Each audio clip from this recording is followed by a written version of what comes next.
Squiz Kids acknowledges the traditional owners of the lands on which we podcast, the Turrbal and Kombumerri people.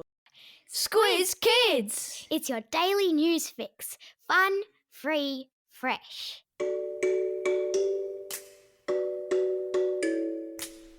Hello and welcome to Squiz Kids Today, your fresh take on what's happening in the world around you. I'm Bryce Corbett. It's Monday, May 6. In Squiz Kids Today, new hope for kids with peanut allergies, cleaning up poop in Paris, orangutans playing doctor, and it's meteor shower time. That's what's making news, kids style. The Lowdown. How good are peanut butter sandwiches? Or peanut butter on toast? Or the yummy peanuts you get in Snickers bars. Unless, of course, you have a peanut allergy. And then, of course, they're not so good. Luckily, though, scientists are making great leaps forward in the treatment of peanut allergies, with a report in the New Scientist magazine this week showing that some treatments are hinting that we may one day soon find a cure. Did you know that there are more than 4 million Aussies living with an allergy? Not all of them are peanut allergies, of course. Lots of people are allergic to pollen, dust, pet hair, and even other foods like eggs and seafood. The New Scientist magazine reports this week that in a test involving 177 children with peanut allergies, some were given a dose of a new drug, and 2/3 of those kids experienced a 6-fold increase in their tolerance to peanuts, meaning they were 6 times less likely to have an allergic reaction. Now, it's not a magic bullet, and more tests need to be done to see how it can be improved, but it's great news for kids with a peanut allergy, and of course their mums and dads who make their lunches, and for anyone who'd like to take a peanut butter sandwich to school.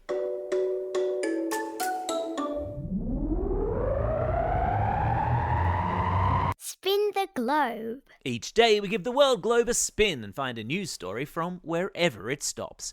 And today we've landed in Paris, in France.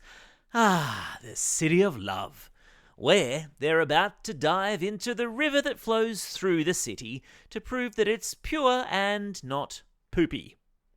Now, you probably know that the Olympics are about to be held in Paris, but what you maybe don't know is that they're planning to hold the swimming leg of the triathlon event in the Seine, which is the river that runs through Paris.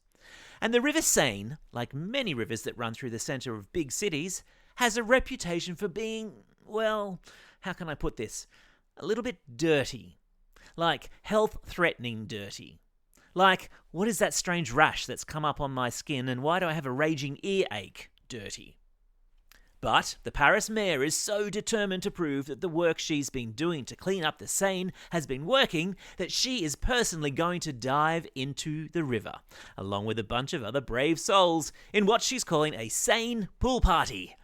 BYO earplugs and nose plugs, and I probably would suggest also a full body protective wetsuit.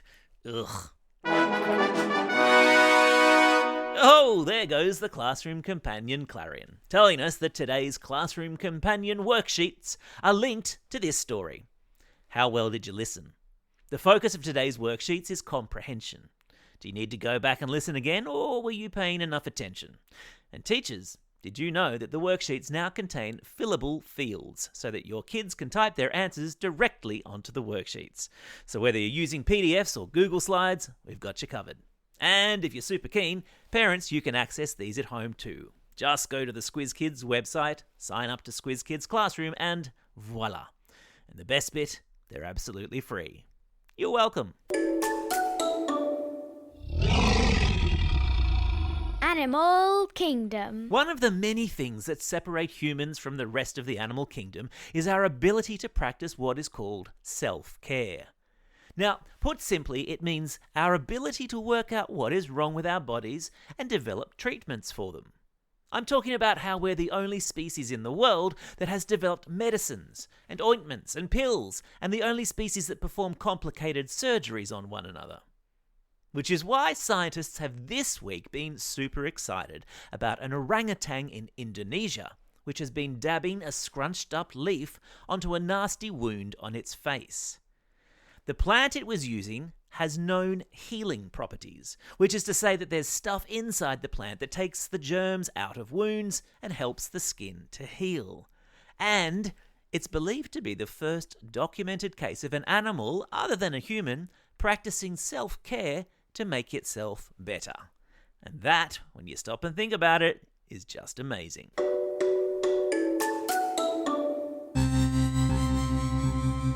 Spaced out. We talk a lot in this podcast about the space race that's currently on between nations of the world to set up a permanent human base on the moon. I know, right? How cool. And today, there's encouraging news from one of the moon probes that was sent up in January to survey the far side of the moon. A Japanese spaceship which blasted off and landed on the moon, but unfortunately landed on its side, is still sending back images from the dark side of the moon, which scientists are super excited about, especially since they didn't expect the spacecraft to survive this long on that side of the moon because it's so dark and cold and freezing and out of sight. What a plucky little spaceship. And on the subject of marvellous things happening above our heads, if you've got some clear sky above you tonight, and lots of Australia won't because of this rainy weather on the east coast, you might just catch the end of the famous Eta Aquarid meteor shower. It happens every year at this time, when our planet passes through the tail of Halley's Comet, and our atmosphere comes into contact with a bunch of space rock and debris that Halley's Comet has left in her wake as she streaks through space. The best time to see the meteors? Well, that's between 2 a.m. and 5 a.m. So, maybe set your alarm? Or leave a time-lapse camera pointed at the sky while you sleep. Yeah, I think that'll be me. It's Q&A time. All right, kids, it's time to get your economics on. Next week, Jim Chalmers, the federal treasurer, the man who decides what Australia spends its money on, will deliver something called the federal budget. But before he does that, Jim Chalmers has agreed to take the hot seat and answer questions that you have sent in for him in a special Squiz Kids Q&A. The podcast drops tomorrow, and it's a great listen. Not least because he reveals his glitter nail polish secret and answers a cheeky question on whether he'd actually prefer to be Prime Minister. The pod drops first thing tomorrow morning in this podcast feed. Keep your ears peeled. Time for the quiz. This is the part of the podcast where you get to test how well you've been listening. Question number 1. What's the name of the river that runs through Paris? Well done if you were listening and you said the Seine. Question number 2. What's the name of the comet whose tail the Earth is passing through, creating a meteor shower spectacle? Yeah, that's right. It's called Halley's Comet. Question number 3. In which country was the orangutan who applied homemade medicine to its face? It was, of course, in Indonesia.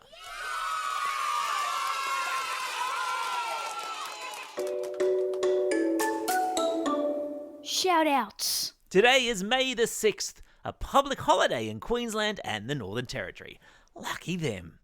And today in the United States, it's National No Homework Day. I wonder if that holiday would be popular here in Australia. It's also a special day for the following Squiz Kids celebrating a birthday today and tomorrow.